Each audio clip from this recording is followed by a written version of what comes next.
Hi, I'm Andrew from Land Rover Land. Today we're going to do a comparison test between a Land Rover Defender and a Jeep Wrangler.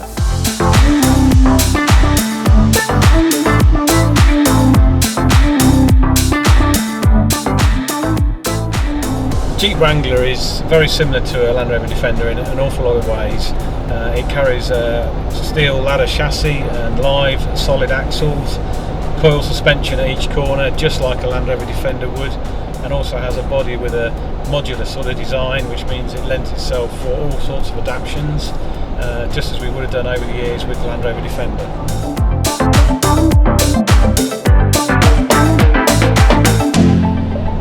As everybody seems to know, Land Rover Defender production is going to cease in January 2016, and as we've been involved as a company for the last 28 years, our core business has been Land Rover Defender sales and modification, accessories and so on.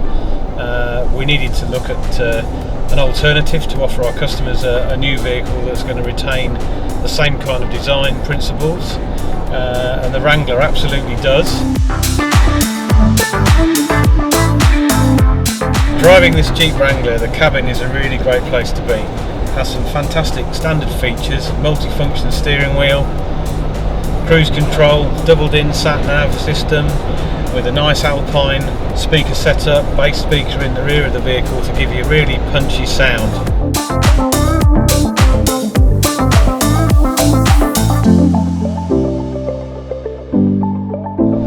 Anyone who's driven a Land Rover Defender will know that they've got very unique road handling characteristics that feel quite utilitarian, which is why it was such a great surprise when I first got into a Jeep Wrangler, because it just feels so much more car-like to drive, much more comfortable, refined, just like a big high-spec saloon car on the highway.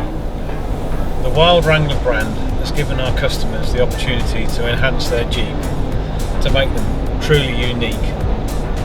Whether it be exterior styling upgrades, wheel and tyre packages, or our 500 horsepower crazy V8 installs, anything's possible with a Wrangler.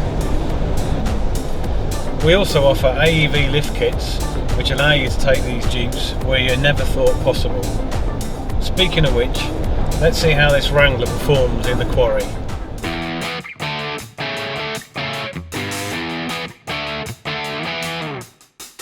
Well, we've seen how they are on the road, so let's just see how they are off-road.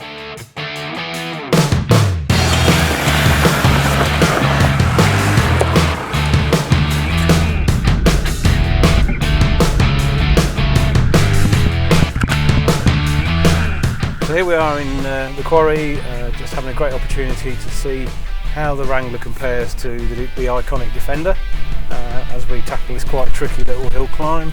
A bit more momentum to get us over the top. And down we go. The Jeep Wrangler has a slightly longer wheelbase than the Defender, but possibly more steering lock, so manoeuvrability wise there really isn't anything between the two. The Defender's possibly got slightly more axle articulation, but the fact that the Wrangler seems to be more nimble than the Defender, again, there isn't really much between the two. And what a lot of people forget is, of course, that the iconic Defender and various other marques, effectively they've all designed vehicles that are loosely copies of the original Willys Jeep that everybody remembers seeing in active service in the Second World War. As we follow the Defender around the quarry this afternoon, it's painfully obvious that the Wrangler is absolutely as capable in just about every way as the Defender 90. I'm really impressed with how things have gone today. Just by changing the wheels and tyres, that's all we've done to both vehicles, so they're exactly the same, and the tyre size is effectively very similar to the standard tyre size on a Defender, which means that the ground clearance with both vehicles is pretty similar. If anything, the Jeep's possibly not quite so tall, but it handles the terrain incredibly well, and in some circumstances we've actually found that the Jeep gets around better than the Defender has. Perhaps the biggest difference between the two are that the Jeep is probably a lot more comfortable, just feels a little bit more car-like, and you've got adjustable steering wheel, climate controlled air conditioning, and of course an automatic gearbox is standard in all Wranglers, petrol or diesel. And obviously that suits the UK because of course we have a lot of traffic on the highway, and also it's great off-road because it gives you far more control and just makes it a little bit easier. As I say, the biggest thing for me is that the Wrangler just feels far more comfortable and refined.